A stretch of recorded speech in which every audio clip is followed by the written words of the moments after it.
Yeah, I'm sorry. I'm just trying to like figure out my notes.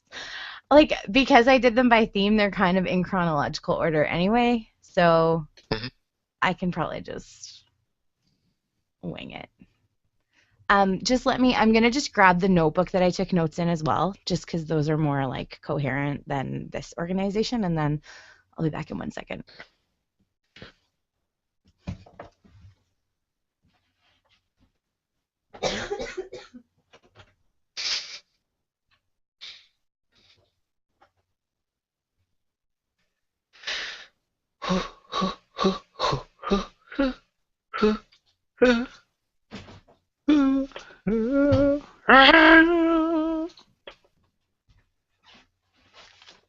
Gonna do. Oh yeah.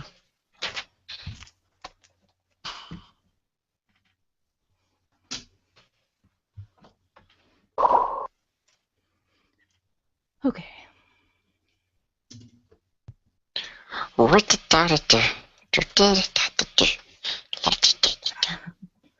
I generally take incredibly way more notes than required anyway, so sometimes that causes more confusion than.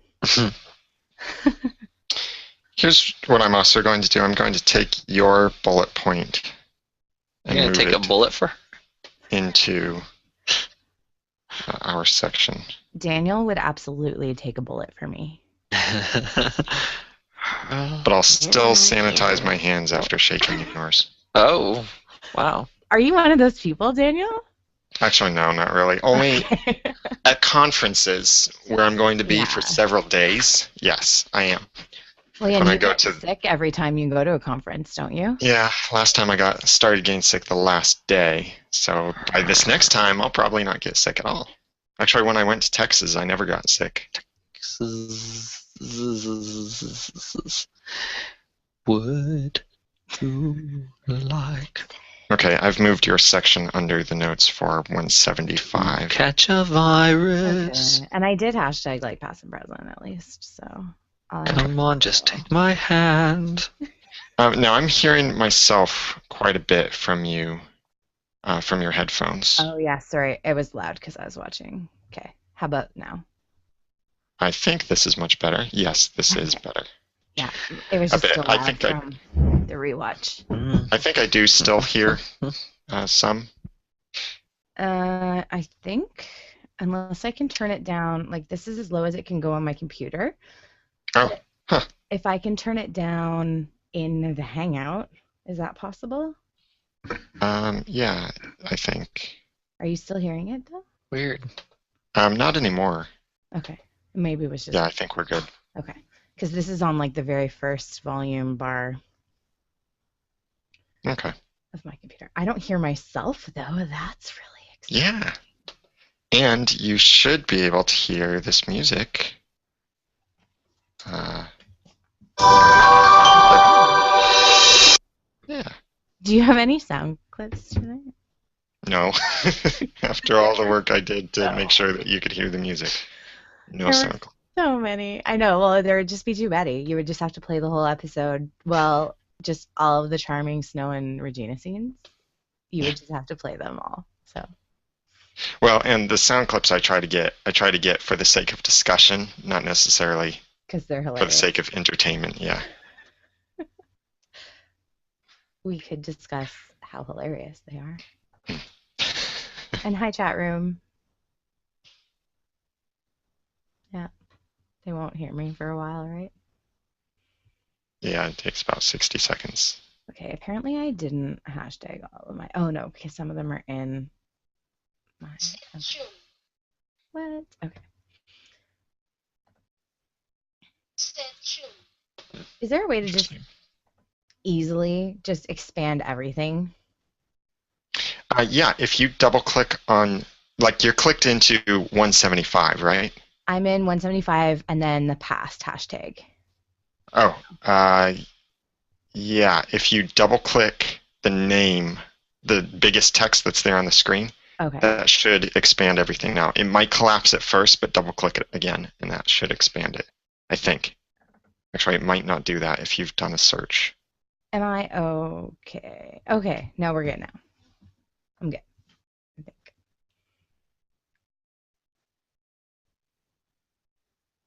Yeah, okay. Jeremy, you ready? Mm-hmm. All right.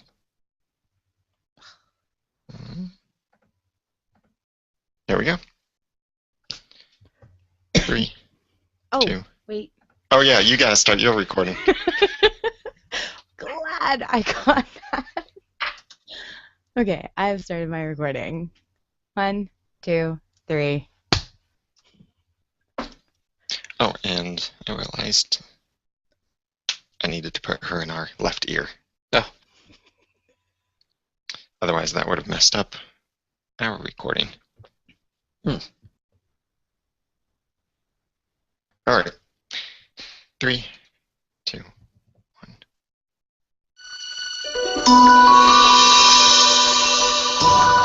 You're listening to Once, episode 175, Shattered Glass.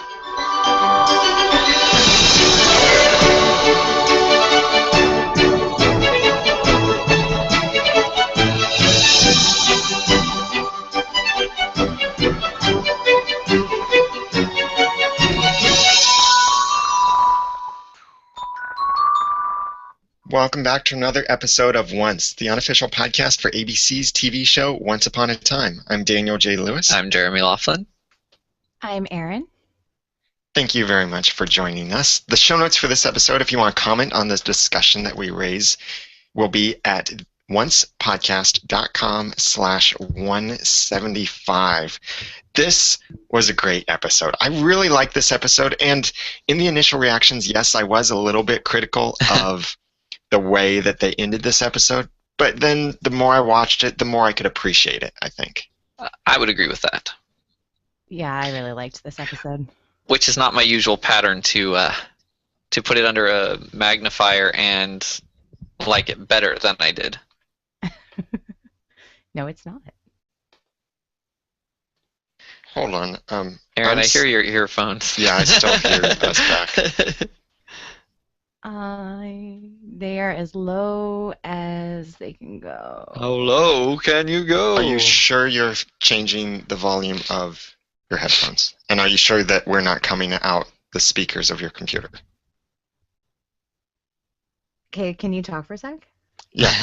It's one of the other things I realized I messed up on that I'll need to fix is I said the intro wrong. I titled the episode incorrectly. Like when I take my headphones off, I can still hear you, but through my headphones, but they're as low as possible unless I can turn them down and hang out. Or I can try and find different headphones. Well, let's see, in the Hangout. Open Twitter and see flying porta potties. They look like TARDISes. Might just, like I have other headphones Okay. that I've probably used before. Well, in Hangout, let's see. Go ahead and stop your recording. Okay. Yeah.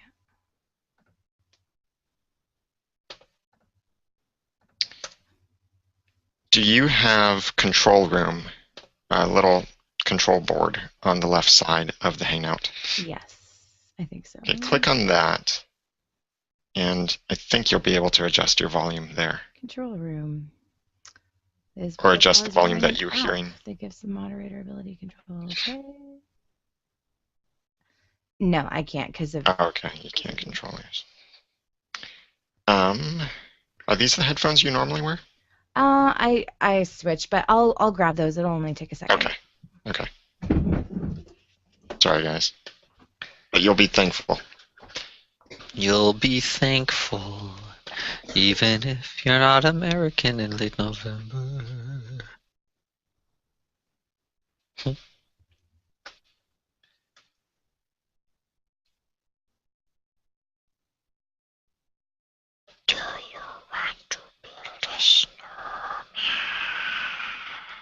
Oh, since we paused, did you say shattered glass? Yeah, I did. Okay. That's the other thing I mentioned I need to read. Okay, I didn't hear you mention it. So I just figured, at this point, let's just start over.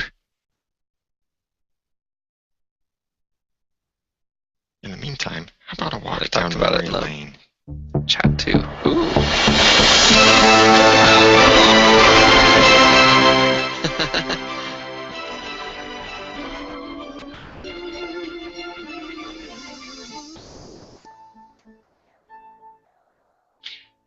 My podcast producer, John, and I were talking about that clip or that music, and I was saying sometimes I think of switching the music for Once podcast to Wonderlands because I licensed the music for Once podcast for $3. I licensed the music for Wonderland podcast for $60, Oh, goodness sakes. and we would use it much more in Mm-hmm. Once podcast, but we have our branding, Mm-hmm. and I don't like to change branding unless it's actually necessary. It's not like the songs are worth different amounts. Well, they cost different amounts. I know they cost different, but it's not like you're like, oh, there's no $3 song on Once podcast.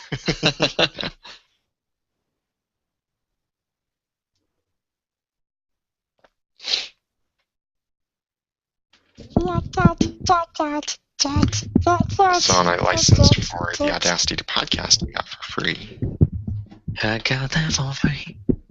Song Yeah, I that's used okay. for the ramen noodle. Took a lot of blood, sweat, and tears, but it didn't cost any cash. Okay, do you guys hear yourself now? Let's see. I'm talking. Jeremy, you talk. I'm talking. I don't. No, I don't.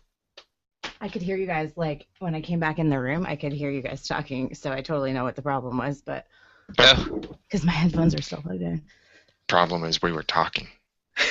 No. Well, aside from that, guys, we'll just do the whole podcast whispering in British accents, okay? You and the British. Oh, I can't even think of how to do that. Because it's the only accent I know how to do. Other than Canadian. A whispering British accent, eh? Ew. Okay. Parlez-vous français? See, that's not happening, Aaron. We don't want to do that. Yo kilo Taco Bell? That's not French or British. Okay. Should I restart my recording? Yes. Go ahead and restart the recording. 1, 2, 3.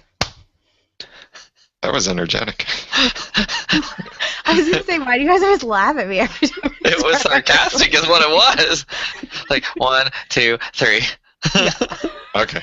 Let's do this. Shattered sight. 3, 2, 1.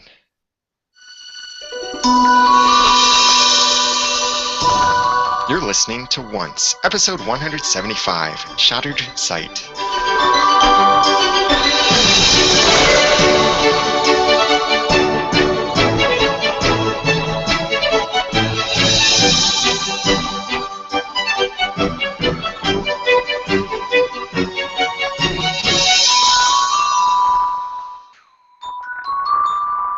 Welcome back to another episode of Once, the unofficial podcast for ABC's TV show Once Upon a Time. I'm Daniel J. Lewis. I'm Jeremy Laughlin. I'm Erin. Thank you very much for joining us. If you want to comment on the things that we're discussing in this episode, then do so at the comments over at oncepodcast.com/175.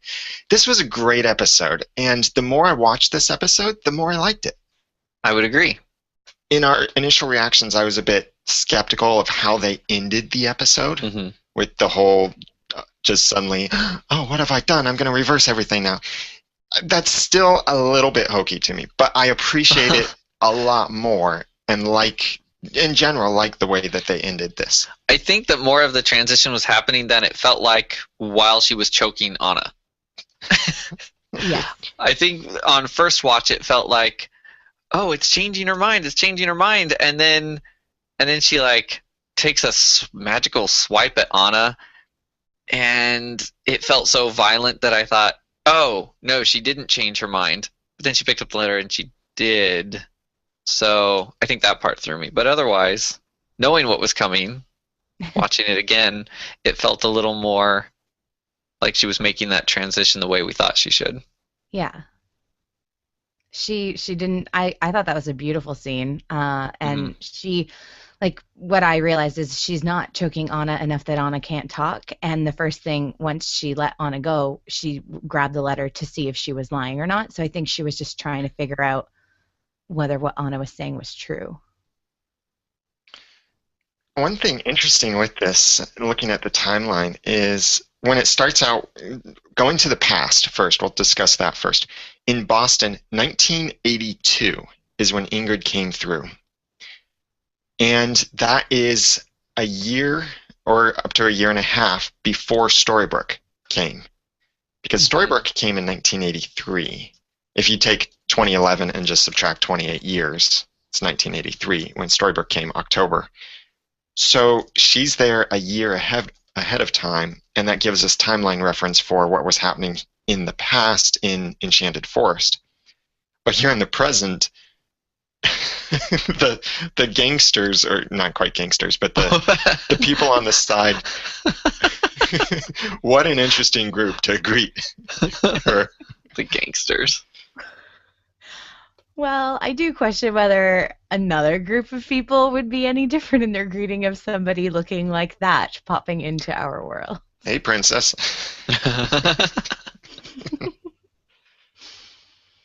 The timeline just confuses me, so I'm probably not going to comment very much on it. Yeah, the part that confuses me there is when we think about how it fits in with the timeline in the past in Enchanted Forest. If this is 1 year before the curse, that doesn't quite mess up, but maybe the wizard, or at least the apprentice, is capable of sending people through time. I'm not going to get into that much more, but moving on then to 19. I thought we established that already, though.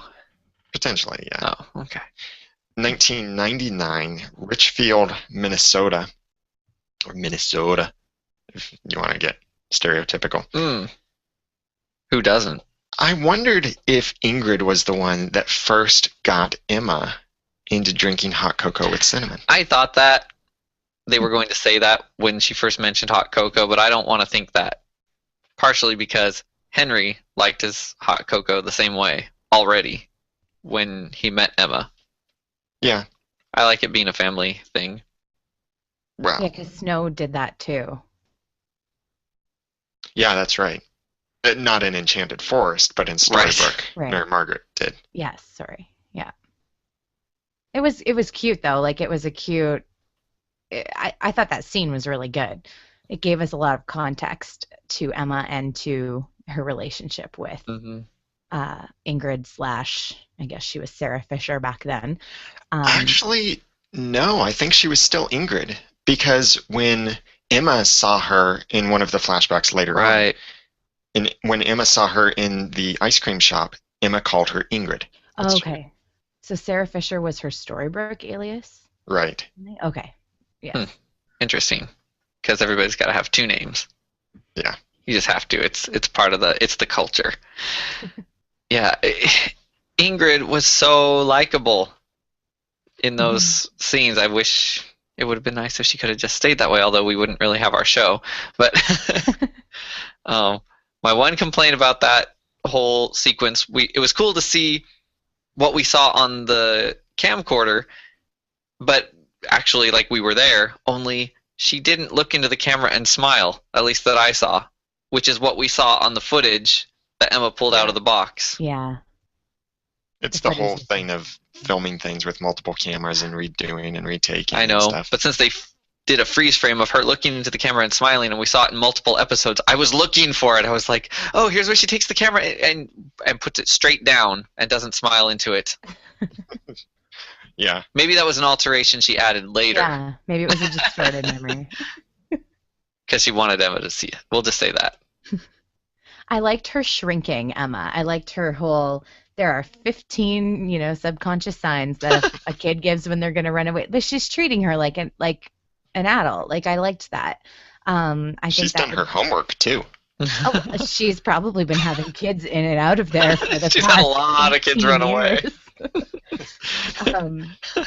Yeah, it's funny. You showed seven of those signs. I'd be interested to learn more about that. Number 8 is when you freak out when you get dragged in front of a car and told to use magic. That's one of the surest signs that you're going to run away. And when Yep. you don't use magic, that's a sign that you're going to run away. Well, at the scene with the claw, one thing that I think everyone The Acme noticed claw. is that Emma got a Dalmatian from there. Yeah. But the ring, we've seen that ring before. What? Mhm. Yeah. Yeah. What you talking about? Aaron, enlighten us. Ooh. Oh, I just remember that we've seen it before in her like box of treasures, I think. Yeah, it was in the episode Breaking Glass when she was sitting in the sheriff's office and Hook came in. He started going through that box and he pulled out Emma's glasses. He pulled out the ring and he looked at it, kind of smiled slightly. And when she saw it, looking back at that scene, now I see a look of, I don't really know why that's in there. Oh, funny. Which makes sense because her memories of that ring would have been erased. But it is the exact same ring that was in that box. Yeah. It's cute when they do stuff like that. I sometimes wish they'd do it a little further back than when they already know what the storyline is. Yeah.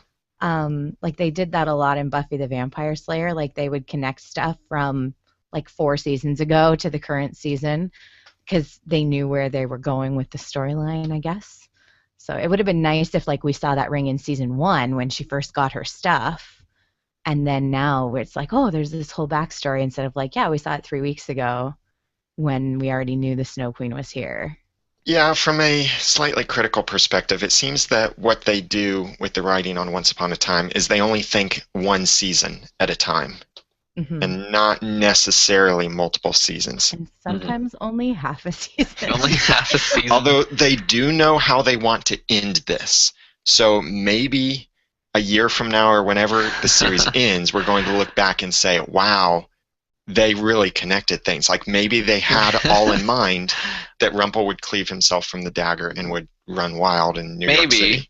Although, and I don't worry, won't spoil, but in the case of Lost, we figured out later it was basically one scene was the big end that they had planned, and how they got there sometimes to some felt a little random. Right.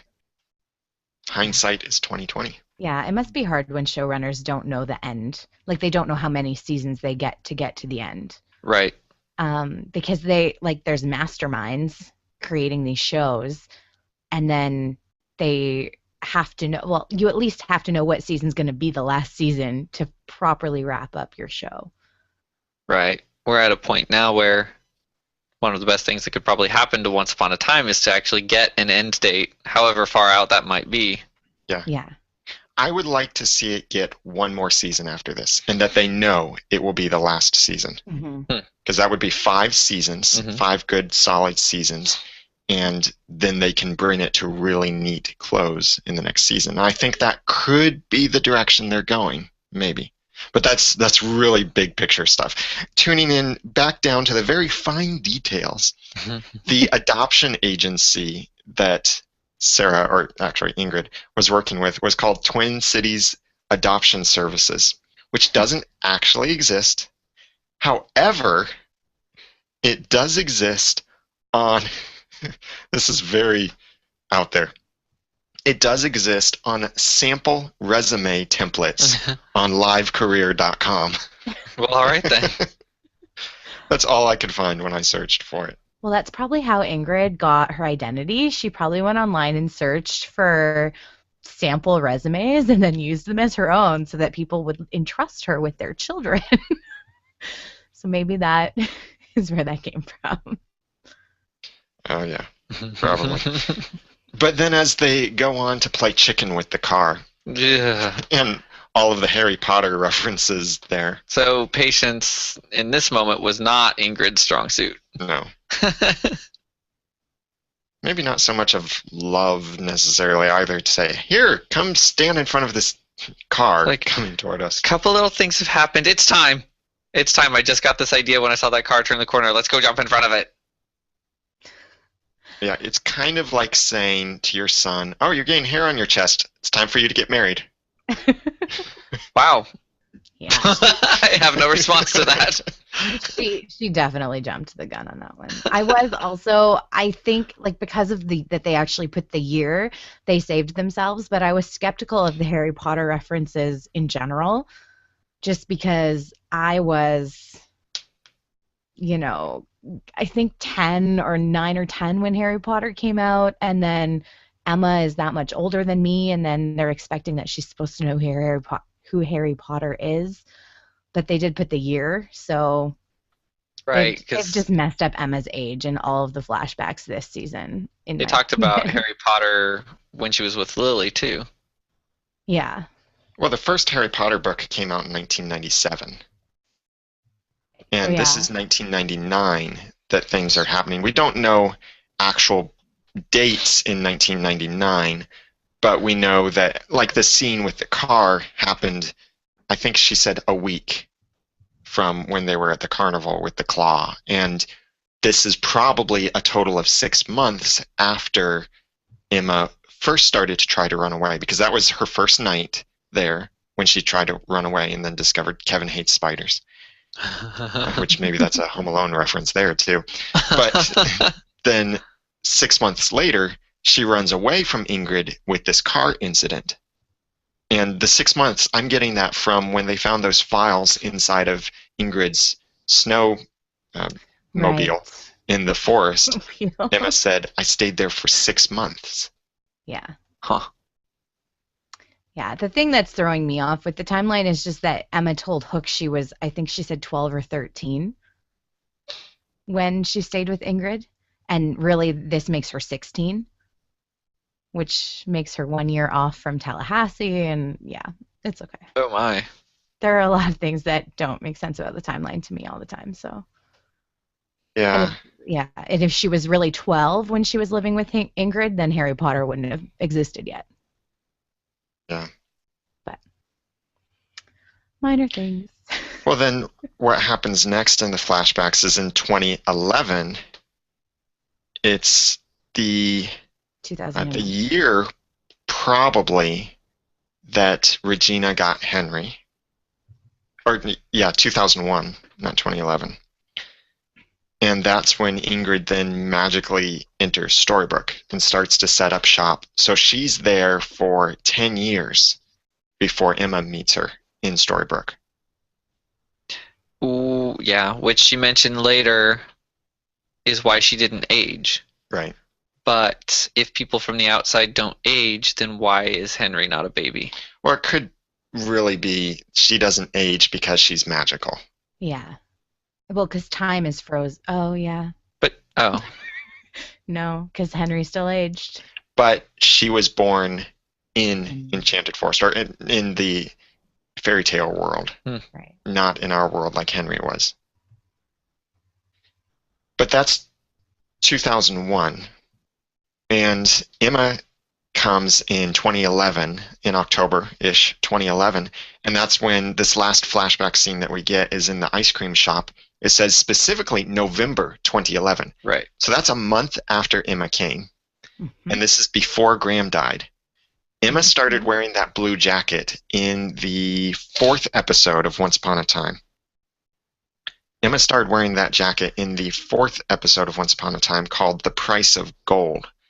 And then several episodes after that, we saw her wearing it as well. Mm-hmm. So this is one of those times, either during episode 4 or up until just before episode 7.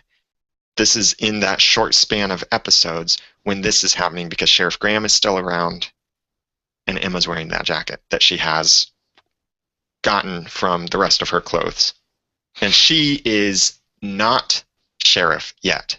So actually, I think that places this right between episodes 4 and 5, because in episode 5 was a still small voice. Or hold on, actually, let me check that. Is that right? I don't know, but she didn't become the sheriff until Graham died. Which was episode 8. Let me just fact check this really quickly. And John, please edit this out. Yes, please do. If you're hearing this right now, that's John just did funny. not edit this Yeah. out. Okay. Yeah, I did. Okay. I got that. I hear that in podcasts once in a while. All right. Not ours. It must have had to have been between episodes 4 and 5, because in episode 5 was when Emma was deputized. Mm-hmm. And I didn't see her wearing any kind of badge here in this episode. I don't remember how prominent she made it. No. Well, She latched it onto her belt. and I don't. If she was deputized, I don't think she would have threatened to call Sheriff Graham. She would have Right. just taken care of the problem herself. Yeah. Mhm. So right around the price of gold. Now you know. The more you know. Her hair like magically grew about 6 inches in between the price of gold and this, but again, small continuities.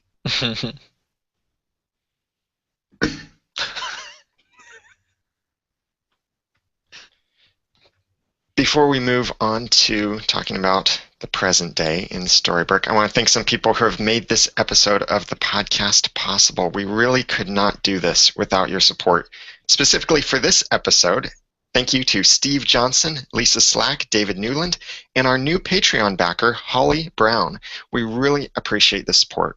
It covers our expenses for running the podcast, which are very high, and we appreciate every little bit that you can contribute. So thank you, Steve, Lisa, David, and Holly. All of these are subscribers in a way that they are donating on a consistent basis. We offer 3 ways that you can support the podcast. You can donate a one-time donation of any amount. You can donate a per month donation of any amount. And what helps us the best is those monthly donations that are automatic and keep coming even when we're not podcasting as frequently, but we still have all the same expenses. But you can also donate per episode, like Holly Brown chose to do through Patreon. And now that brings us up to 12 Patreon backers, and we're at $24.50, almost to that $25 level that we have set over there. If you'd like to check out the options for supporting the podcast, please go to oncepodcast.com/sponsor. The other way that you can support us that doesn't cost you anything extra is if you plan to do any kind of shopping on Amazon.com, please go to oncepodcast.com/sponsor and click on the appropriate Amazon link there. I put in a link for Amazon US, Amazon Canada, and Amazon UK. If you need another country, just let me know and I can give you that link. But that's an easy way that if you purchase anything through that link, we get a portion of that 4, 6, 6.5%, 7% back for the podcast, and it really helps us. If there's any other online store where you'd like to shop and you want us to get a portion of that, let me know. I might have an affiliate relationship with them too, but I know everybody loves Amazon, and that's a great place to shop too, and we like using Amazon as well. So you can check out all of those options for how you can support us at oncepodcast.com/sponsor. And thank you for your support. Even if you're not able to give anything, that you faithfully come back and listen week after week, month after month, episode after episode, and send us feedback. That matters a lot to us. So thank you for supporting the podcast. Thank you. Moving on to the present. The first thing that we see is, Ingrid's walking through Storybrooke as this havoc is going on around her, and we zoom in on some of that havoc. And by havoc, we mean a really low energy bar fight in the street. It just keeps going and going, and it starts to break out there inside of the sheriff's office. The dynamic here going on between Snow and Charming is great. They're just this all like, oh yeah, well you kind of thing. It was so good. That I loved every single second of the sheriff's office in this episode. Yeah, it's nice that we have such extraordinary actors on the show that can like legitimately pull off being Snow White and then being like dark Mary Margaret with the flip of a hat. And Yeah, she was a being little that bit- evil queen and Charming, like they were all so good as their dark self. Yeah, she was even creepy a little bit. Yeah. I killed the evil queen's mother, mommy. Right? I'm sorry, didn't mean it. How come Kristoff wasn't violent, though? Well, he was chained to the desk. He couldn't really do much. Wow. He wasn't I violent know. later either. I was questioning how close Anna was getting to him, and then I realized both of his hands were chained. So At first, I didn't think he was cursed. Yeah, at first I didn't either. It took me a while to figure out that he was some people maybe just like grumpy didn't seem a whole lot different. I was gonna Cursed, say maybe that's just the worst he's capable of. maybe. But the peasants, they're awfully violent in general, as they do. I loved Doc. I think it was Doc beating up Dopey, trying to get him to speak. Yeah. Speak, say something. Yeah, and this episode, I watched Dopey a lot more closely. He never attacks anyone. He So I just guess sits there. his worst is just sitting there thinking how stupid everyone is for talking. Sometimes I feel like doing that. And bouncing back when he gets pushed over. Yeah, It was great. he looks like he enjoys the role. That's Jeffrey Kaiser plays that part, I believe. Yeah, pretty sure on that. By the way, speaking of him, there was a deleted scene that fits in actually just before this part of the conversation that it was aired on Good Morning America, like they've been doing recently. And the deleted scene was Regina coming into the ice cream store. This is shortly after Ingrid gets there, and Regina is basically like, "Who are you? And where'd you come from? I don't recognize you." And Ingrid kind of plays along, and Regina asks her, "How long have you been working this ice cream shop?" So this would have been a flashback. Right. Yeah. Okay. Yeah. And Ingrid said something like, "I've been working here since forever?" And that kind of convinces Regina. And then Ingrid goes so far as to say something like, "It's as if," or she said, "It's funny, I don't even like the cold. It's as if someone in another life cursed me to work here." Oh gosh. Laying it on a little thick. Yeah. And Regina then seems kind of content with that answer and leaves. But the reason why I mentioned Dopey is while this is happening, Dopey is tied up, gagged, Oh. ironically, right on the floor behind the register. And In the past? yeah, this is in the same scene Oh. before Emma has arrived, maybe, or around the time that Emma's there. And Ingrid says something to Dopey like, "You're the mute one, right? So you're not going to say anything, but just to be sure." And then I think she used the memory rock on him. Oh, interesting. Weird. Yeah. I'm gonna go watch that scene. I never saw it.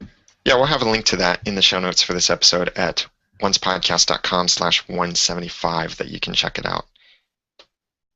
I'm glad they put that in because the first thing I thought when she showed up in Storybrooke was that like it would not be normal for Regina to not be all over her, like trying to figure out why she got there, how she got there, because Right. she's been like that with every other stranger that we've ever seen come into town. Right. But at this point, it's probably something like Regina just figures, "Oh, I guess I cursed a lot of people, so you're just one of the peasants." Although I'm not sure what the logistics are of Like- creating a new ice cream shop in Yeah. town, but all before Regina can notice that you're there. Yeah. But hey. Or here's another perspective is Jessica mentioned that maybe Dopey ran the ice cream shop. I like that. Yeah. So that could make sense, actually. That makes a lot of sense why he was Right. there. I thought it was, yeah, okay. Because he makes wasn't sense. running around being a dwarf. Mhm. He had to have something. Yeah. That makes sense. Seems like a job he would like, Mhm. being around all that ice cream. I mean, he kind of looks like a children's ice cream cone with the colors that he wears. A children's ice cream Dopey. cone. But bringing Dopey's it my back favorite. to the present, there in the sheriff's office, as Anna starts sharing these things and like enlightening everyone on the story of the Trollden glass, it turns out that yes, we were right. She did have a part to play, actually multiple important parts to play in breaking the spell. Not quite what I had expected. I thought she'd somehow be a key that Ingrid wouldn't anticipate, Yeah, so did I. but it was more just like by accident that she stumbled upon this. True. Because she read a lot in the library, right? Yeah. And then has the information, but then yeah, Regina kind of orchestrated her finding the letter. This Trolled in Glass story, though, clearly does not align with the original Snow Queen story by Hans Christian Andersen. Because in that, it was love that broke the spell. And here in the Trolled in Glass, it was, yeah, kill the king. Right. Kill the troll king, and that breaks the spell. But in a roundabout way, love also kind of broke the spell. Yeah, that's true. And in the Snow Queen, the only spell that had to be, oh, that's true. I was going to say was the frozen, there was also a frozen heart. Like Kai's heart, like Gerda's tears melted his frozen heart and washed his eye or something. Right. Yeah, I got the pieces of glass out of his There was eye. just all kinds of glass extraction happening all up in there. But love did still kind of end this strife. Yeah. So. Love is an open door. What I liked about Anna explaining the legend was her saying its origin is not important. Right. Because in some other episodes we would waste 5 minutes hearing about this thing that has no importance to the episode other than the tagline at the end. Yeah. And then I always feel when that happens, I always feel robbed of like valuable time that they could have used with action. And that's kind of what they did here. Its origin's not important. Here's the important part. They might have given a little bit more information when Ingrid told Anna about it in I almost said the cellar. It makes it sound so nice. In the dungeon. We'll call it her room. Yeah, that's true. Well, speaking of dungeons, that's basically what Regina turned her vault into. Yeah, and then became the only person under this curse, apparently, to suffer actual memory loss. Yep. She's like, why am I trapped in here, and what am I wearing? And it must have been the Savior, not myself, who trapped me in here. Yeah. Could be a consequence of her magic in some way, that she was affected differently from everyone else. Insane with rage. But it did have me thinking when she first cast that spell around herself to trap herself in, I thought, can't she just undo it? Well, I assumed she was making some sort of a spell that she couldn't undo. Yeah. I'm wondering if she just cast it so it could only be undone from the outside. Probably. Maybe even only undone by Emma. Why didn't she use blood magic? Maybe they're not related, Jeremy. But it would have been the most surefire thing because her sister's was suddenly gone, so nobody could have gotten in. One day you're gonna get over the blood magic, Jeremy. It belongs in season 2. I loved her. This is what I get for being subtle, because the dark curse, that was so subtle.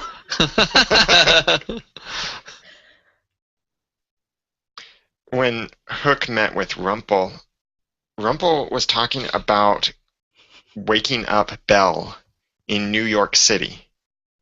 New York City? It made me wonder, and he also referred to the stars aligning with the stars on the hat. He said tomorrow. Right, which, again, could have mentioned that earlier. Right. Well, I think tomorrow, for us, means next episode. Well, I think so. I think so, too. It would be kind of stupid if it didn't. If he succeeds with this in the next episode and makes it to New York City I think it could be cool if he kidnaps Henry because, that's their plot twist with the seasons is at some point Henry in trouble. That's what we've learned. But must be Sunday. New York City. Who else came from New York City? Neil. Yeah. I wonder if they'll go back to his apartment. Well, they might. Since it's probably being paid for some reason. Gold's probably paying for it. He probably grabbed that letter after Hook stabbed him and grabbed some mail, and he's like, "Hey, I'm gonna mail in the check for this every." E-pay, e-bills, bill pay. That's it. Here's my thing with Gold. You can send hate to my Twitter if you disagree. If Gold is so hung up on being the hero, why doesn't Gold just be the hero? Right. He has enough power to be the hero. It's like he wants to be seen as the hero without actually any of the sacrifice that we know heroes have to go through. I think he wants to be seen as the hero to Belle and Henry. Hmm. Only. No one else. Which you would think that he might have some experience in how his family sees him when he's being terrible to everybody else. They might even try to leave for a land without magic. Hmm. And also, I'm guessing that this magic he's going to try to do tomorrow / next Sunday is probably pretty ginormous. And I feel like he should know as well as anybody that magic always comes with a price. And he Yeah, he doesn't should definitely ever do that. he doesn't ever seem to care that there's going to be a price. Well, I think the price for this magic is what everyone else paid that has become a little star on his hat. I don't like that though. The price should have to be paid by the person that does the magic. Yeah. Is that not a principle? I don't know. It's not a principle for him. That's true. He Yeah. separates himself from that, and he makes other people pay the price for the magic, really. That's true. Also in this scene, Hook questioned why he wasn't affected, and of course, because you don't have your heart, blah, blah, blah. It seems to me, and this is not necessarily without precedent either, that a person affected by this curse, which in simplistic fairy tale terms affects sort of the eyes and the perception and the mind, it seems like a person without their heart should be worse. Mm-hmm. I think it was the question of a dark one, Cora, in the case that I'm thinking of, without her heart would be the worst kind. That was mentioned. So I feel like, Yeah, the curse still should have been able to take effect. it's a really good point. But establishing that rule, that led me to question, does Rumple not keep his heart where everyone else does? That is a It could very explain good some of question. his choices, and it would explain why he wasn't affected. A little more than, oh, he's just powerful. I'm not sure if I want to see another instance of my heart is hidden somewhere else, because we saw that in Wonderland with Will. We saw that with Cora. I know, but it's a thing they can really do. And Regina tried to do it for a little while. In fact, you'd almost wonder, why would he not do that? Because it's a good way to stay alive. But can he be killed by somebody taking his heart if he's the dark one? I Would then be think my follow-up to with that. him, I think the power is all wrapped up in the dagger, not his heart. So Right. Yeah. the discussion about his heart, I think, is a side point, really. It's the dagger for him is the heart for everyone else. I suppose. Still doesn't answer why he wasn't affected. I think he Yeah. wasn't affected because he was and is so powerful that it couldn't affect him. He's already seeing everybody through shattered sight. Well, there's that too. Yeah.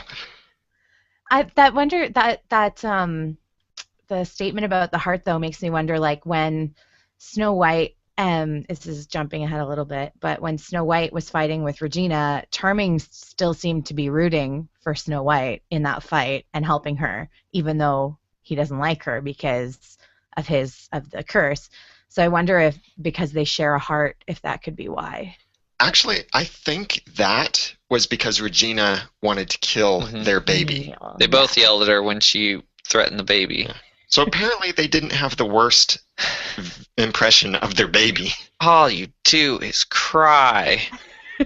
Which actually wouldn't even be true because the baby was just sleeping through everything. Yep. I mean, how could you possibly be mad at that baby? Well, he is swaddled like a breakfast burrito, so. That's what helps them sleep better. One of the things, a little side note here, there's a character that we see in almost every episode of Once Upon a Time that's a side character. It's not even a side character. They are a fill-in. They are a what is that called? The Extra? extra. Yeah. Who our friend Jeff Roney over at Once Upon a Time podcast.com calls Capman. There was actually in the background one of the spots where Capman looked like he had quite an attitude and was trying to get away from someone and pushing them away. And Capman. yeah, he's always in a cap. He's an older, darker skinned gentleman, wears glasses. He's Oh. always in a cap, kind of like you wear. Oh. cap you wear. Oh. It's not the glasses you I wear. was going to say, I'm wearing neither of those things. The other flavors, I mentioned that I wanted to look this up. The other flavors of stuff in any given sundae, or Dairy Queen's Dairy Queen there. Raspberry sorbet, almond, chocolate peanut butter, strawberry, and carrot sherbet, which is completely untouched compared to everything else. That's why she hid those things in there, because who would eat that? That would be the health nuts who like to drink carrot juice all the time. Yeah, just because you call it carrot doesn't mean it has any actual health benefits. Spoiler alert, guys. Ice cream is ice cream. And it should always be unhealthy. Like, go big or go home, right? If you're going to eat ice cream, cookie dough fudge mint chip, okay? Oh, yeah. Yeah, that sounds good. I keep forgetting that's a thing. When Emma and Ingrid were trying to cut off their ribbons, I thought it was a little bit odd that here there's this magic of, we'll call it true love, that is unbreakable, except by true hate. Right? That's math, though, right? Every action has a, what is it? Every action has an Equal and opposite reaction. An opposite reaction. Yeah. So, magic is like math. Yeah. Emotional math. They do a lot of fuzzy magic on Once Upon a Time. Yeah, that's true. Maybe I don't like how they got to that conclusion or that it goes, but I like the result of that conclusion because it was funny. Right. So is Regina going to take that statement to heart still, though? Or is she going to understand, even though she keeps forgetting why she's wearing what she's wearing, is she going to understand that Emma was just trying to get some magic out of her? Yeah, I think she'll realize that. Giant fireball of hate. Well, she didn't, like, go put Emma in a chokehold when they reunited, so. Oh, that's true. Well, Henry was there, so. Something else I noticed in the town is in the middle of the street during one of the scenes. Actually, it was when Hook was walking through everything and when Will saw Hook. In the background, there are two waitresses from Granny's Diner because they're in their little red skirts. And there's a black guy in the middle in a solid white suit. Mm-hmm. And I've been racking my brain and trying to figure out, is that a reference to anything? Because it just really stood out to me that here's this guy in bright white clothing. Mm-hmm. Everyone else is wearing just normal, fairly dark clothes. And he really stands out, especially with the waitresses being angry at him. And the waitresses are in white and red, but yeah, predominantly you see the red. And it's not the guy from Zippity Doodah. Probably not. I didn't notice that in the scene, but you explaining it makes me think of Wonderland. It does, yeah. The White King and the Red Queen and. Yeah, but I wouldn't think that the White King would be here. I don't know. No, because he's dead. Spoiler alert. What else is white and red? What other is that significant to any other character? Or white and black, since he's black. That's wearing solid white. And Dalmatian toy. Yeah. Maybe he's a Dalmatian. Maybe he's a Dalmatian. I know I'm reaching there, but if you know what that might be a reference to, because it just stands out so much to me compared to everything else that I thought there's got to be something here. I just could not figure it out. If you can looked like a character. If you can figure it out, please comment on the show notes at oncepodcast.com/175. We'll have a screenshot there that you can look and let us know if there's anything you can figure out from that.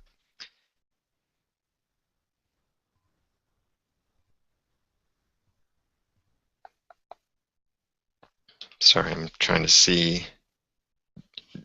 Jeremy, it looks like we kind of already covered what you were saying. No. More fighting in the sheriff's office would be next. I mean, that stuff's not that important. Okay, let's just move on. Freeing the evil queen.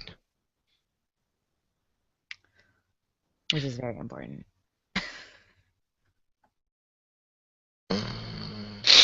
Okay.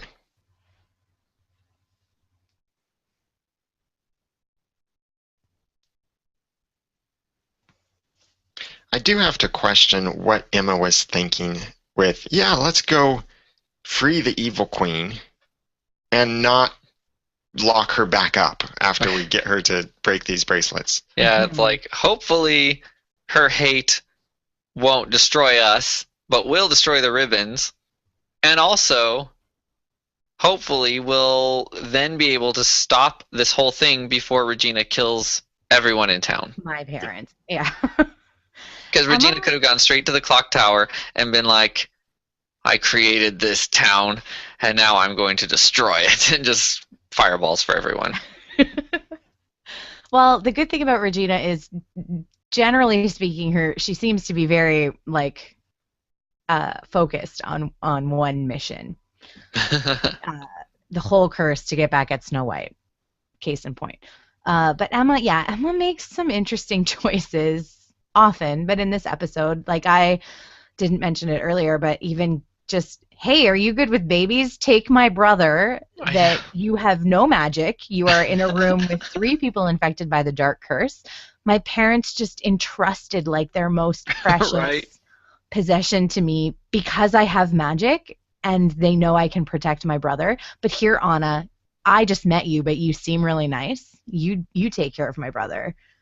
And then Even as they're running away, Anna is even questioning whether they should trust Emma because they just met. Yeah. So I guess that was, Anna was trusting Emma with Elsa, and Emma was trusting Anna with Neil. Right. But then I'm also going to let the queen out and hope that she doesn't then go attack my parents where my baby brother is. Ash made a good suggestion. She said, basically, why couldn't Elsa just ice the doorway like Snow Queen had done? Chris sent this feedback in saying, Emma figuring out Regina's hate was an antidote to the love of the ribbons was clever and a satisfying end to the ribbons. The resolution of what was in the bottle was equally as satisfying. I really didn't see this coming. Who knew Gerder kept those memories and would want everyone to get them back? Mm-hmm. Yeah, that next thing that we see happen is that Regina poofs Anna and Kristoff to the beach, the closest they can get to their land, Arendelle. And that's where the bottle is. And it's another one of those things where Anna just accidentally was the solution to all of this. But their dialogue is still great. Mm-hmm.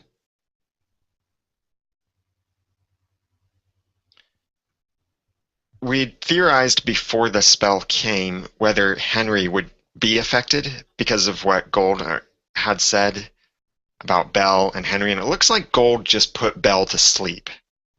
Because all we saw from her excellent acting, was just she was sleeping.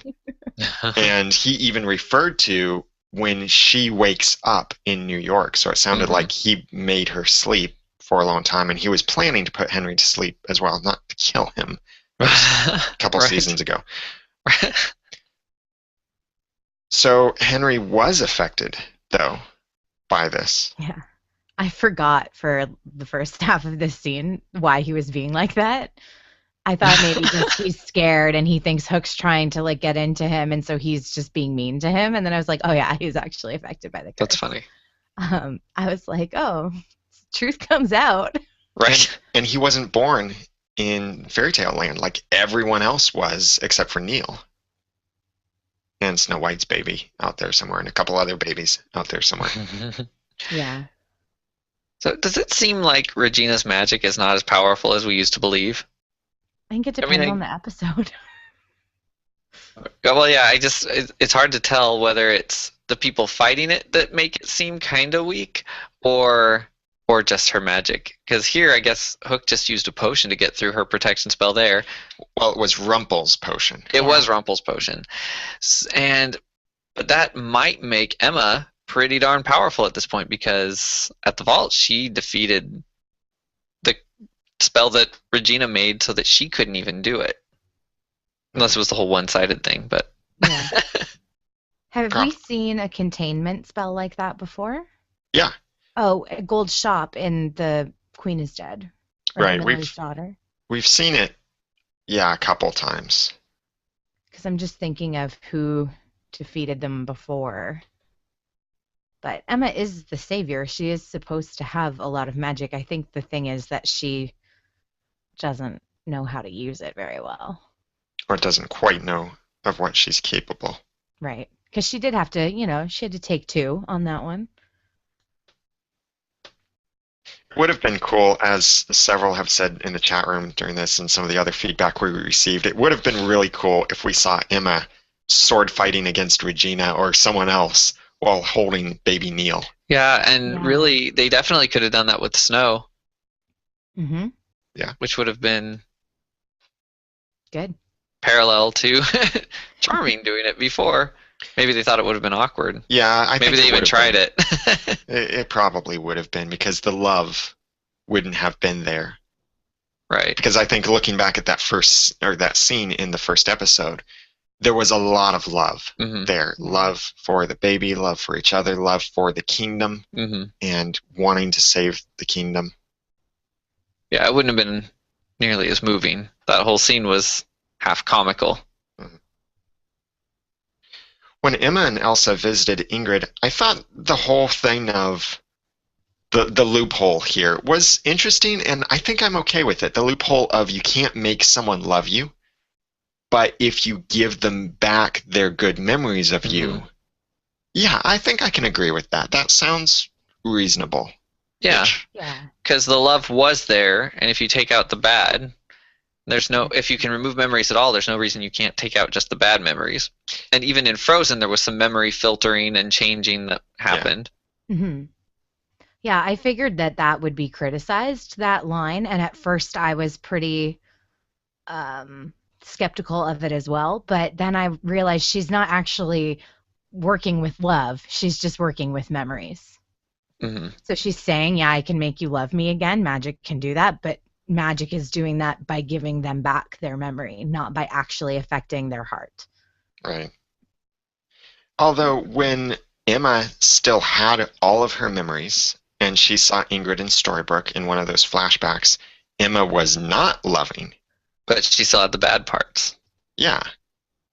Well, that's part of what Ingrid gave her, too. Or did Ingrid only give her the good memories back? See, I don't know. She said that she would only get the good memories. Yeah. Well, Maybe she got everything in the end. I don't know. I think she got everything because she used both stones, right? She said one stone contained the good and one stone contained the bad. No, I thought it was one for each person. Yeah. Oh, okay. Well, I don't know then. She might not remember running away or the whole car thing, Or in hindsight, she'll realize, oh yeah, now that I have magic, I see what you did there. But we'll come back to this scene to talk about that, because other stuff is going on at the same time. Like when the evil queen comes and visits everyone there in jail, it's a nice little reunion for a moment. She refers to the two idiots again. Yeah. Yes. I liked that Snow still had protective instinct for Neil.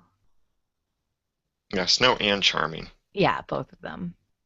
It just affected Snow more because she was the one having to fight the evil queen. I wonder if the spell affected the baby at all. I'm going to see the worst in you by sleeping through all of this. Baby's like, I'm not really asleep. I'm just disinterested. Just wait till you see what I left for you in my diaper. And you'll see how evil I can be. Grown-ups. I didn't think I'd ever see loose files being thrown through the air as a distraction in a sword fight between Snow White and the evil queen. Yeah. Who does that? I thought that was like the evil queen shouldn't. I don't know where Regina learned how to sword fight, but Snow White should be way better at it than her. Which she, like Snow pointed out, I only have to hit you once. Well, it's been some time. Yeah, and she had a baby. She had a baby. She's still recovering from that. That's true. I loved you said no magic. You said you could keep a secret. I was dead.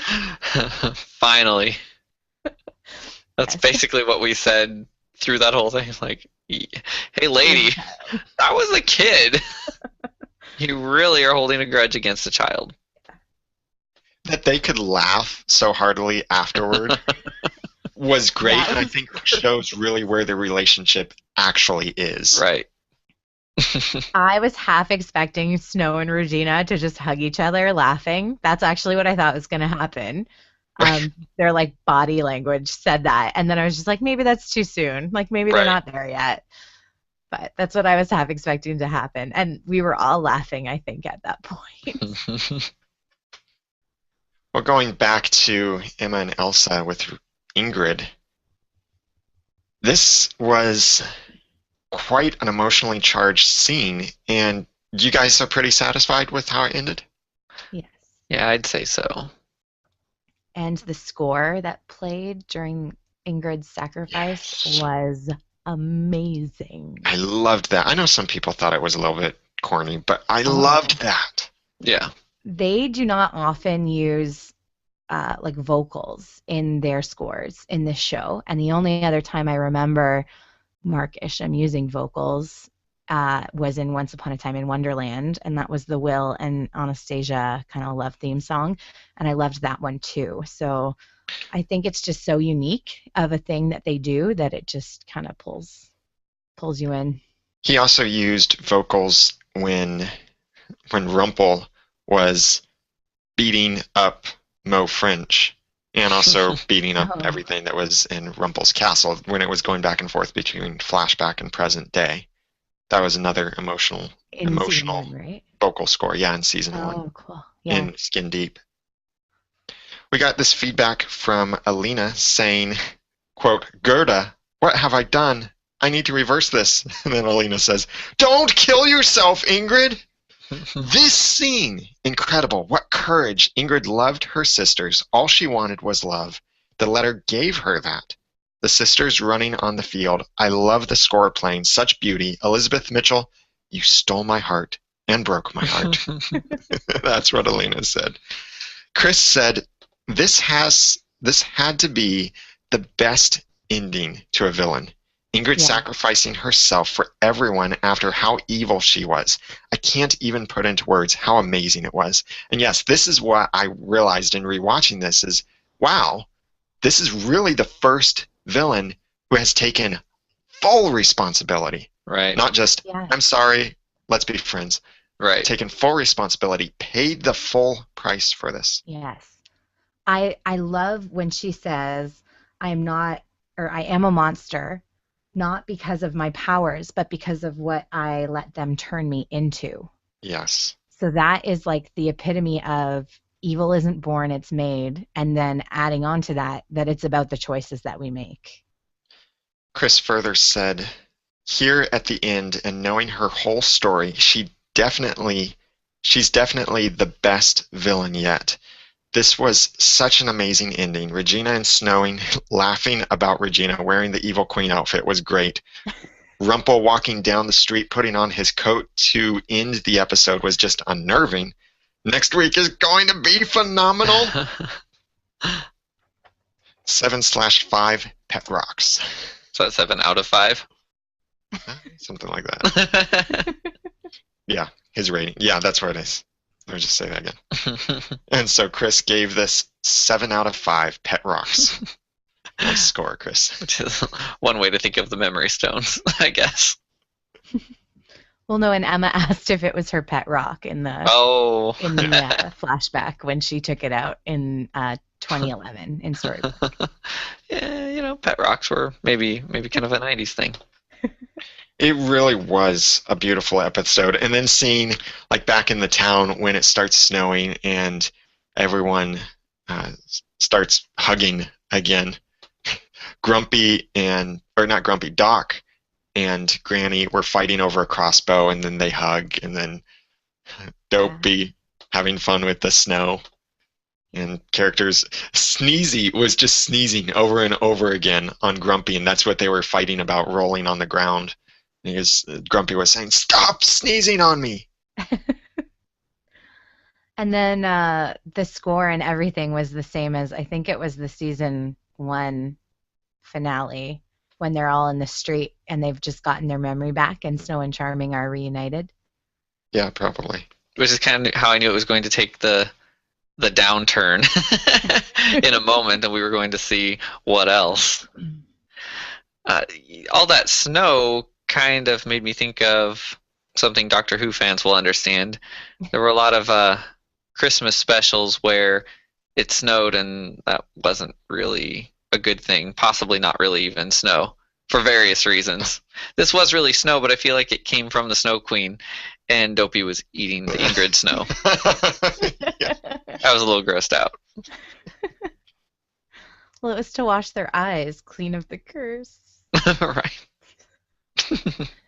I don't know if I expected Henry to do this, but I would have liked if he did, and maybe he will in the next episode, say something like, "Hey, moms, I just want to tell you, by the way, Hook came to your office when I was trapped in there. He didn't really seem cursed. I trapped him with my marbles, and I just want to tell you that because something's weird about Hook wanting to kidnap me while we were all cursed."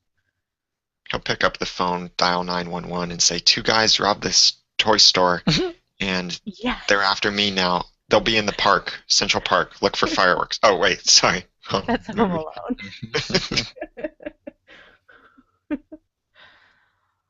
That is kind of what it reminded me of when he had the marbles all sitting there, though.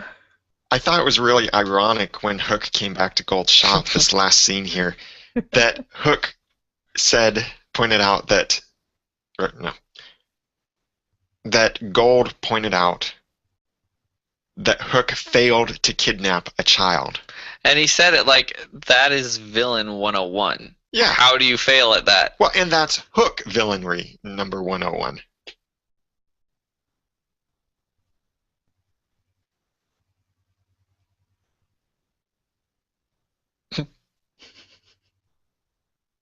Oh, I see.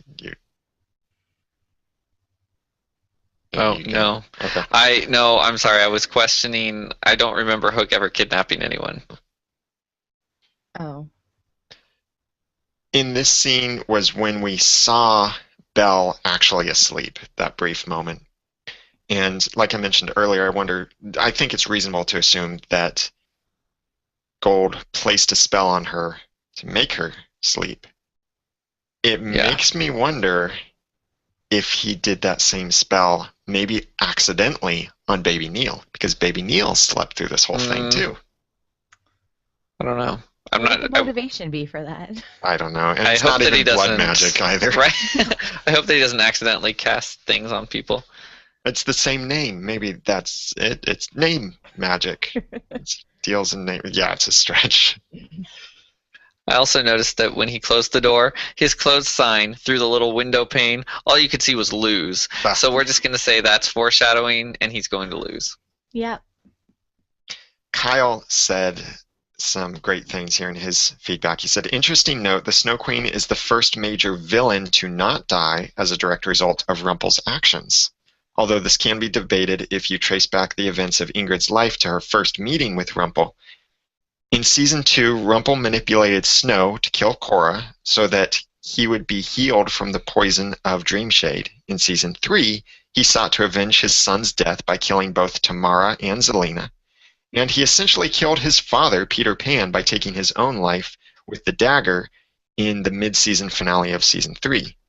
And now another, quote, villain, unquote, who is on the road of redemption is facing a possible death at Rumpel's hands, with Hook's heart under his control. Plus, Rumpel has killed his first wife, Mila, and many others along the way. Many other people, that is, not many other wives. No. So it seems as if the ultimate villain of the story is indeed the Dark One. Not Regina Mills, also known as the Evil Queen, as Season 1 strongly seemed to suggest. I believe he will take center stage in the latter half of Season 4 when he's freed from the dagger, which I believe will happen in the mid-season finale. Great thoughts, Kyle. I agree. I kind of want to see Rumpel going all dark side against the world. That'll be cool, I think. Or it could be really corny. I think it could be cool. I feel like that would be a really good final season because he's always kind of been a villain throughout the entire show. He's never not been. He's never not been, like this feedback pointed out, in the background and orchestrating everything. So I don't know if they would take just half a season to explore him being the main villain. Well, they could take as long as they want, I guess, if they start it now, but Yeah, and there will be plenty of other side storylines, no doubt.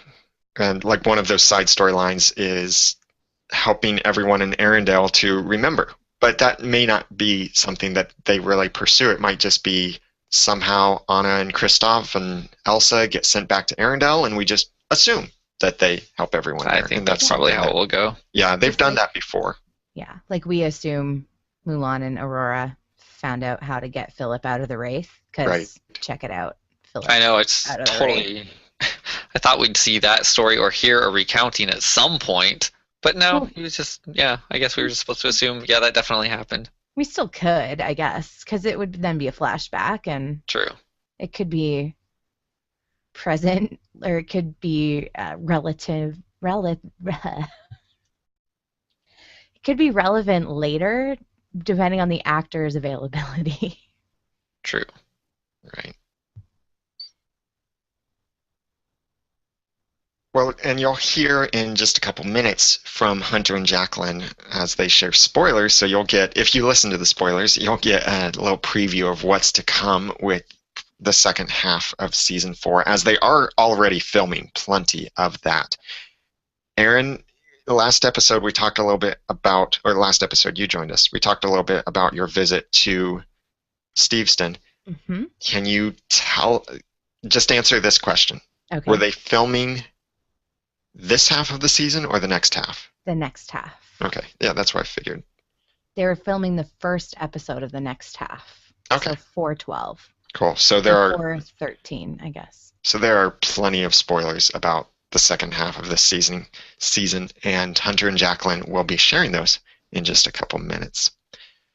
But this wraps up our discussion of Shattered Sight. We'd love for you to continue the conversation by commenting on the show notes over at oncepodcast.com/175, or you can also go to the website, oncepodcast.com, and join the forums there and continue lots of discussions with a lot of people over there. Share your theories, comment on other people's theories over there at oncepodcast.com. Our schedule is going to be just a tiny bit different. Next week, if you're listening to this before the episode airs, we'll still do our live initial reactions on Sunday, December 14th at 9:15 p.m. Eastern Time over at oncepodcast.com/live. But instead of doing our live show for the full discussion of the mid-season finale on the 17th, which is a Wednesday, we'll be doing it on the 18th, same time, 8 p.m. Eastern, over at oncepodcast.com/live. But I recommend that you join us a little bit earlier at 6 p.m. Eastern on Thursday, December 18th. Jeremy and I will share our review of Into the Woods, as we'll get to screen that movie. And I can't publish the review until later, but you can watch us record our live stream review of the movie and what we think of it and all of the fun fairy tales and songs that will be in that movie. It's looking like it'll be great. The movie comes out on Christmas Day, and it'd be great for you to go see it at some point too. But we'll share our review. We can post it on the week of Christmas. We don't have to wait until Christmas Day, so you'll get to hear our review. And as we like to do with movie reviews, the first few minutes of it will be spoiler-free. So if you want to just hear, is this good movie, is this bad movie, should you go see it, just listen to the first few minutes and we'll tell you before we get into discussing spoilers. As you know, we do. We have a very conservative spoiler policy here. And keep our feedback information handy for sending us your theories on upcoming episodes of Once Upon a Time. As a general guideline, put the episode title in the subject line of your email and send that to feedback@oncepodcast.com, or call and leave a voicemail at 903-231-2533. 888-888-2221 or send a voice message through the website at oncepodcast.com. This podcast would not be possible without your kind donations and the kind, generous help of our volunteers. Special thanks to Corbin for sorting our feedback, Jack writing our show notes, John Buchanan for editing our episodes, Hunter Hathaway and Jacqueline for providing our spoilers, Jacqueline and Matthew Paul for moderating the forums, Jacob helping with screenshots, Keb managing our timeline, Aliascape moderating the chat room, and Jeremy, Aaron, Hunter, and Jacqueline hosting the podcast with us. Please connect with us on Twitter at OncePodcast, and I'm Daniel J. Lewis on Twitter at The Ramen Noodle. I'm Jeremy Laughlin on Twitter at Phlegon. That's Phlegon. I'm Erin, and I'm on Twitter at Erin J. Cruz. Once again, comment on the show notes over at oncepodcast.com/175. And until next time, you won't want to hurt me. Soon you will love me. For real. And thanks for listening.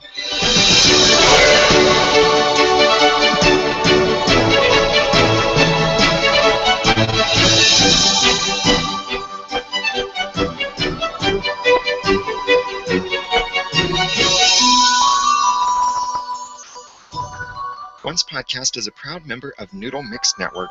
Find more of our award-winning and award-nominated podcasts to make you think, laugh, and succeed at Noodle.mx. Big thanks to the sponsors for this episode of the podcast. If you'd like to be one of them and support what we're doing here and providing this podcast to you for free and hosting the website, the forums, all of this stuff, please go to oncepodcast.com/sponsor. You can check out making a one-time donation, an automatic monthly donation, which is what helps us the most, or even a per-episode donation through Patreon. You can also check out our Amazon affiliate links for the United States, for Canada, and the United Kingdom over there and do your regular shopping through our links, and that helps support the podcast.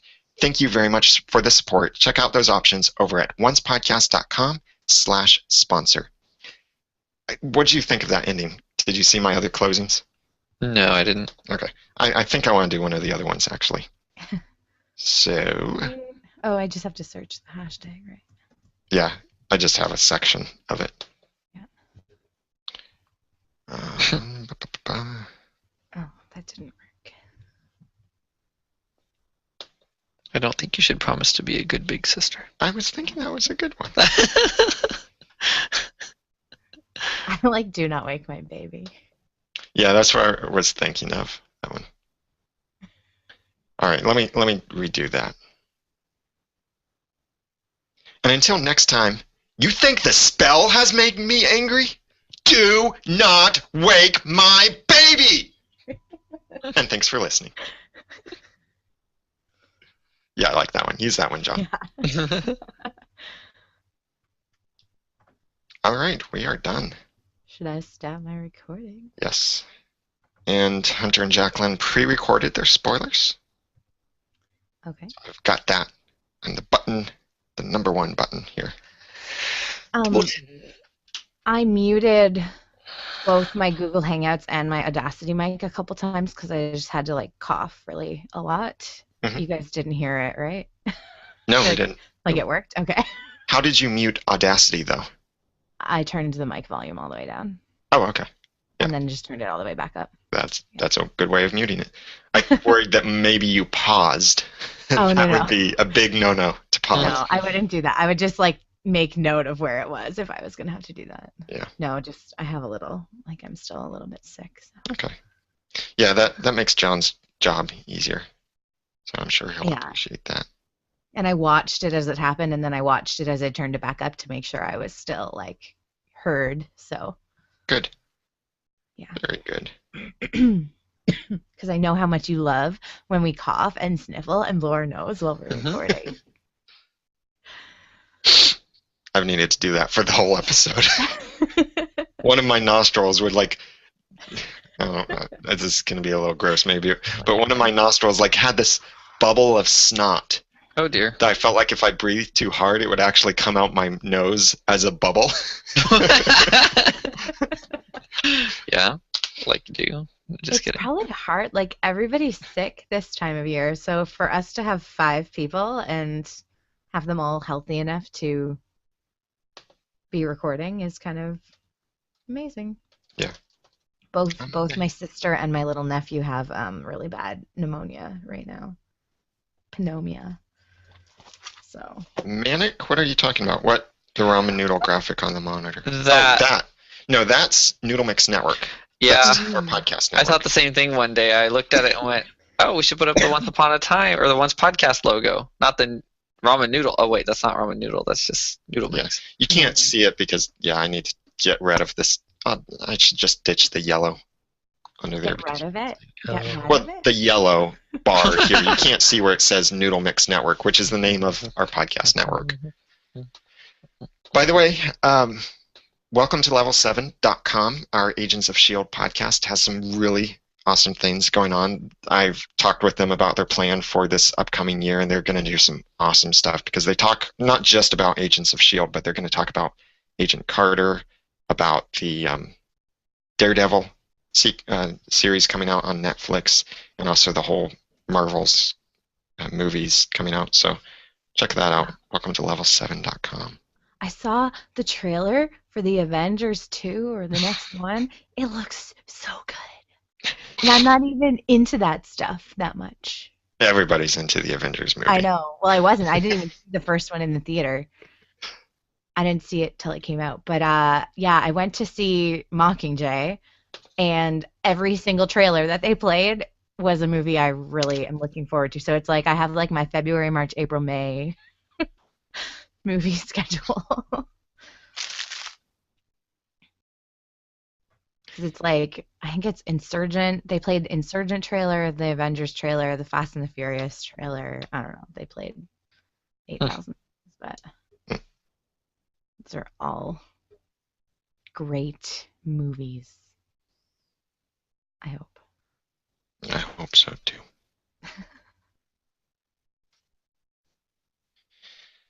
All right. Oh, we didn't even go that long tonight. No. Nope. That's like That's good. a record, I'd say. Did I skip, or did we skip over anything you really wanted to say?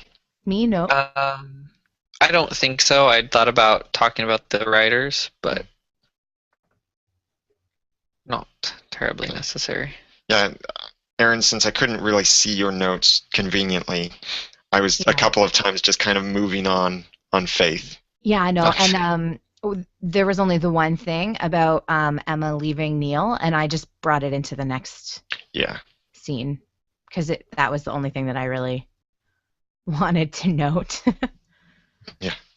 Okay. I'm not exporting. What I thought was interesting about the writers is that the guys credited with writing this episode, one has written, this is his first episode of Once, and the other, it's his second.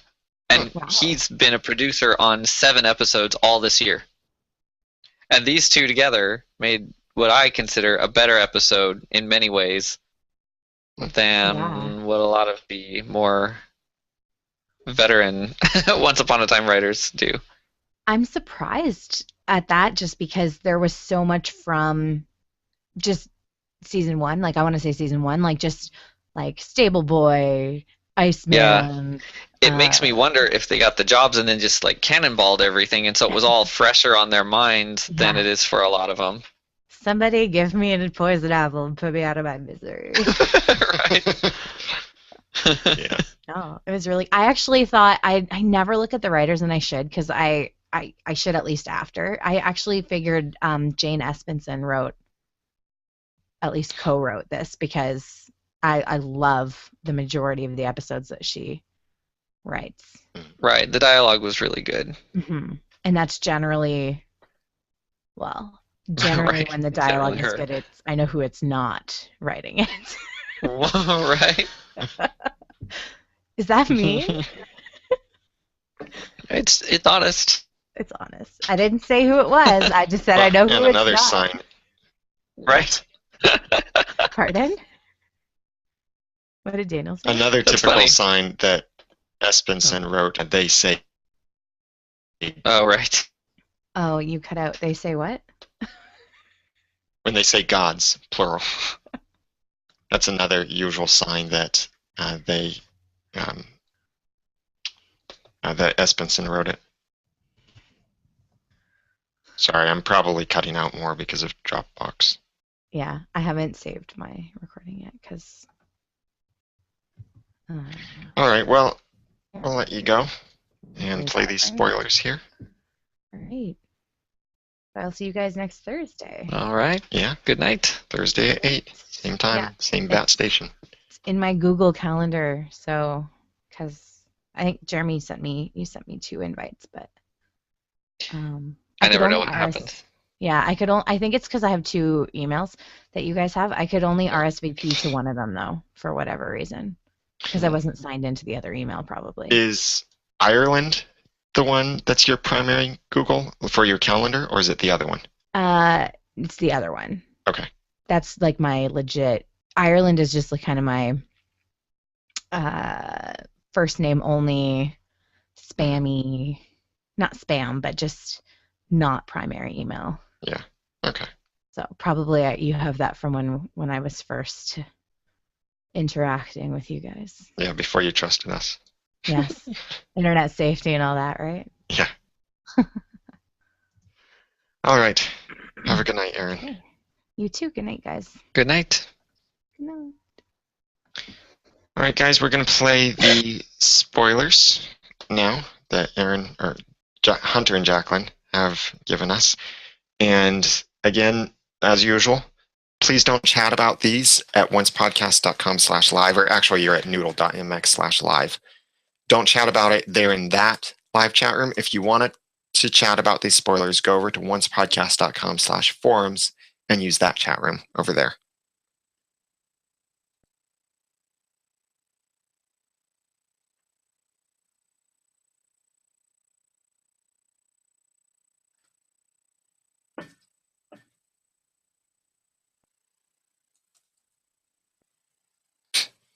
All right, and here come the spoilers. So tune out if you don't want to hear spoilers. You won't miss anything else. Otherwise, good night.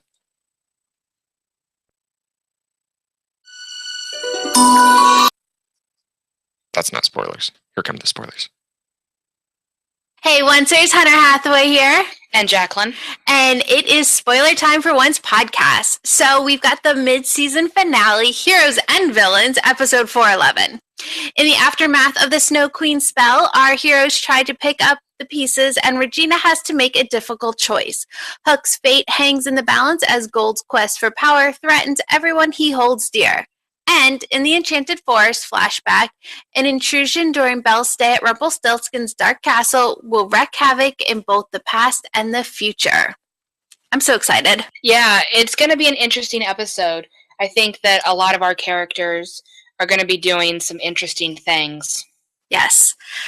We do have guest stars, so we've got Granny is back, and of course we've got Anna, Elsa, and Kristoff, but we have some new ones making an appearance, their once appearance. Marion Dungray as Ursula, Victoria Smurfett as Cruella de Vil, and Kristen Bauer as Maleficent. And that's really what the promo focuses on, is the coming of these 3 new villains. And we're going to be saying goodbye to the Frozen cast. Yes. It looks like that picture. Remember how we saw that door just in the middle of nowhere? Yes. I think that's us. Yes. If you watch the American promo, then it looks like Elsa is actually walking through that door that we saw several episodes ago, how the Snow Queen got to our world. And it looks like that's how the gang gets back to Arendelle. And there's going to be a bit of a goodbye between Elsa and Emma. And that's probably the last we're going to see of the Frozen gang, at least for this season. You never know, they could bring them back in season 5 to say hello or something, but I think this is probably it. Well, you know there's going to have to be a new curse in season 5, so they might have to come back. Of course. But it looks like Mr. Gold says he's about to get everything he's ever wanted in the promo, so I think he's still thinking he's going to be leaving Storybrooke. Yeah. For a while of it. And there's one quick scene, it's a flash of, and it looks like Hook is in pain. It's like his heart's getting squeezed or it's getting put back in. I'm not really sure what's going on with that. Right, and I'm not sure if the Hook without his heart storyline is carrying over to next half of the season. We know that Emma was going to go on a quest to help Hook get his heart back. I actually think this storyline might wrap up now because Emma was obviously suspicious at the end of Fall that something was off when they said goodbye. Yeah. I think she might know. And there was one really cute flash in the beginning of the promo. We get to see a Dalmatian. A puppy! Yes, it's so cute. It's so cute. I'm such a sucker for dogs. And it looks like Belle might be interacting with the puppy. And then you see a quick flash in the promo. It looks like Belle gets kidnapped because that's what happens to Belle. So I think that Cruella has some sort of history with Rumple and Belle. It's just so cute. Oh. Yeah, the puppy's adorable. Okay, and then the end of the promo, of course, the villains come out to play. So we get to see the in their full glory before the season's over. Yes, and Maleficent does have the traditional headdress. They have changed her look from how we saw her in season 1. So if you guys have seen either the Disney animated version or the live action version that came out this summer with Angelina Jolie, she does have the head wrap now that everyone associates with Maleficent. Cool. I like that. And Cruella looks exactly like Cruella de Vil. Yes. We're going to go into set photos in a minute. We don't have any photos, and it's really unlike ABC to not release any photos, especially this close to the new episode coming out. They're probably going to come out later and after we've done talking about this. Right. They might come out later, or I've actually seen them not put out photos before, so. Yeah. But we did get a script tease, and it's just a short little bit that we saw between Belle and Mr. Gold. And Belle goes, breakfast in bed, so I take it Storybrooke wasn't destroyed. Was she sleeping that whole time? I'm sorry. I think she was, and I really hope they explain this because I don't understand. Either Rumple gave her a sleeping curse, knocked her out, magicked her. I don't know, but she was sleeping that entire time. Okay, so she's like talking about breakfast in bed, and then we've got Mr. Gold says, once again, heroes have prevailed. Right. Yeah, I don't get it. Okay, anyway. One more tiny little thing from this episode based on the press release that Hunter just read about Regina having to make a fateful choice. We do know that there was some shooting down by, I believe, the beach between Regina and Robin, and we also know that Marian was around. Yes, she is a guest star for this episode. So. Right. There are a lot of predictions that Robin, Marian, and Roland are going to be leaving town. Aw, Roland's so cute. I know. That Robin is going to either choose Marian or Regina is going to push Robin away. And nobody has seen Sean Maguire on set since. So if you're an Outlaw Queen fan, I'm going to suggest you prepare yourselves. Yeah, that's so sad. Okay. Yeah. So we're going to move on. That's all we have for the next episode.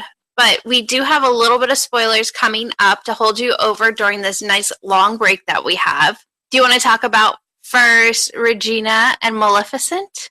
Sure. So we got a little bit of a teaser from TV Guide a couple days ago that we are going to be seeing an episode that is solely dedicated to Regina and Maleficent, how they met and how they became friends. Which I think will be nice because we haven't seen Maleficent in quite a while.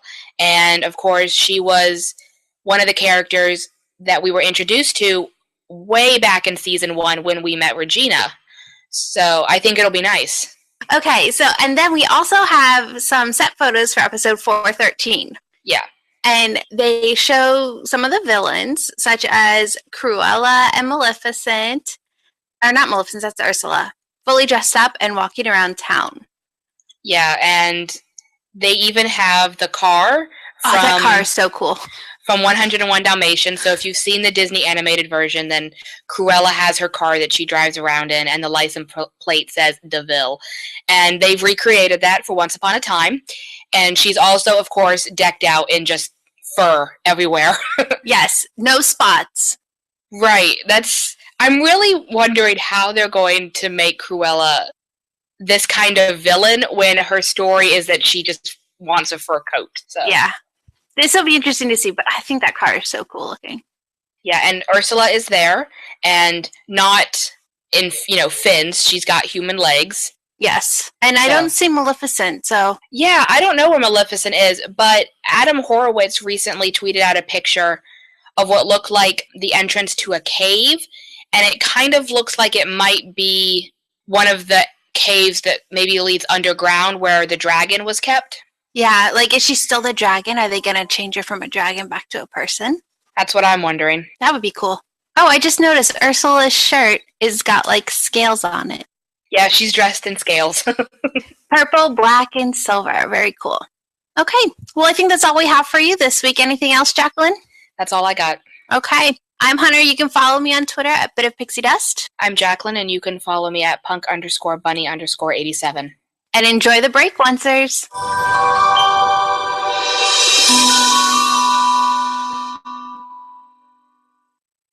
All right, everybody. That's it. Thank you very much for joining us. Have a good night. And we'll be back Sunday night for the mid-season finale. Goodbye.